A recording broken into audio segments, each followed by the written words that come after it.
Bonjour, aujourd'hui on va parler de la sexualité après un accouchement. Tout d'abord je me présente, je suis Angélique, accompagnante périnatale pour les futurs et jeunes parents ainsi que leurs bébés.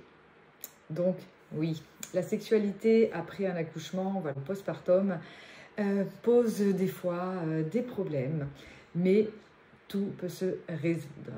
Donc déjà souvent on dit jusqu'à 1 mois et demi qu'il vaut mieux éviter d'avoir des rapports sexuels. Donc on parle de pénétration, après on peut faire aussi d'autres choses, parce que déjà il peut y avoir des saignements, et puis il y a pu avoir des déchirures, et puis ça reste des fois pour certaines femmes sensibles.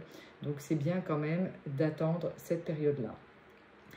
Ensuite, souvent, on a moins envie, hein, pas tout le monde, hein, mais c'est vrai, en tout cas au début, parce que déjà il y a la fatigue, il y a eu l'accouchement, le temps de s'adapter à cette nouvelle personne aussi que l'on est, à ce nouveau rôle, à cette responsabilité.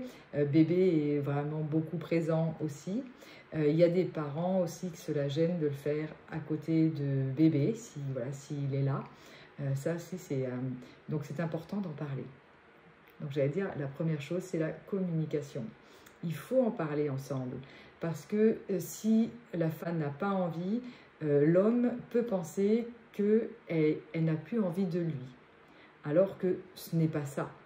Souvent, c'est qu'elle n'a pas envie parce que, comme on a dit, son corps aussi a changé, elle se sent peut-être moins séduisante, elle a du mal, elle aussi, à se réapproprier son corps. Donc, quand on a déjà cette difficulté-là, alors en plus d'être dans des moments de plus intimes, cela peut être difficile.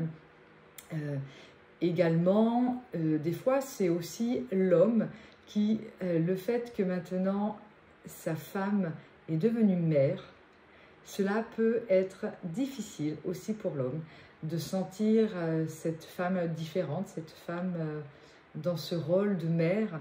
Il peut être un peu impressionné et se sentir un petit peu vulnérable et ne pas oser aussi. Aussi également, si vous allaitez, donc vous créez de la prolactine, et cela peut faire diminuer le désir et d'avoir une sécheresse vaginale.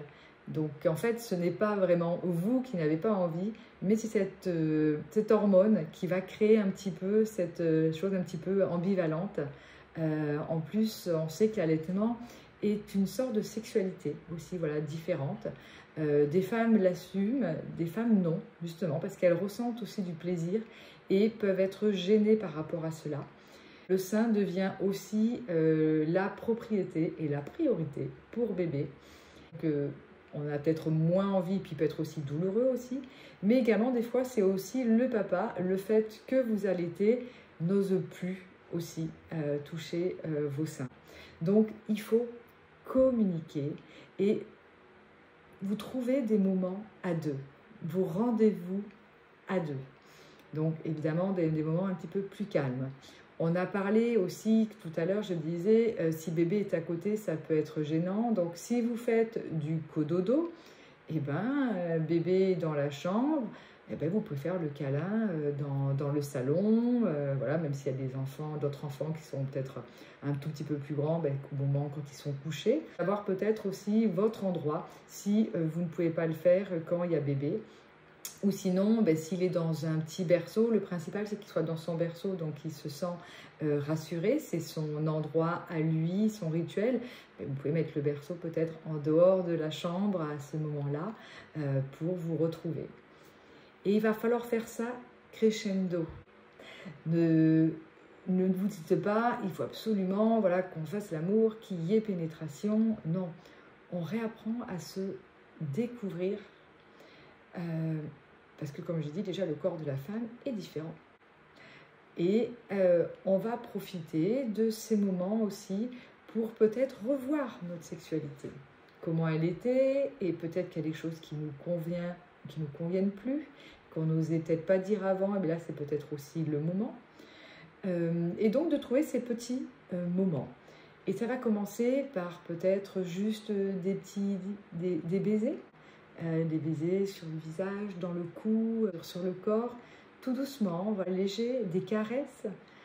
Cela peut être également de se masser, de prendre un bain et de se laver avec une éponge végétale, je trouve que c'est très agréable, de tout simplement avoir son corps l'un contre l'autre, donc quand on dort ou quand on va regarder un film, d'être nu et peut-être pour commencer juste de retrouver déjà cette connexion, se toucher. Voilà. Donc on peut mettre de la musique, ça peut aider, voilà, une musique douce, des musiques plus tantriques aussi. Et en parlant de tantrisme, ça peut être aussi un moyen donc d'aller faire un stage ou de lire des livres sur le massage Tao ou sur aussi tout ce qui va être le sensuel, le tantrisme, pour voir une autre façon aussi de se connecter, de se découvrir. Donc ça aide beaucoup par rapport aussi à la respiration.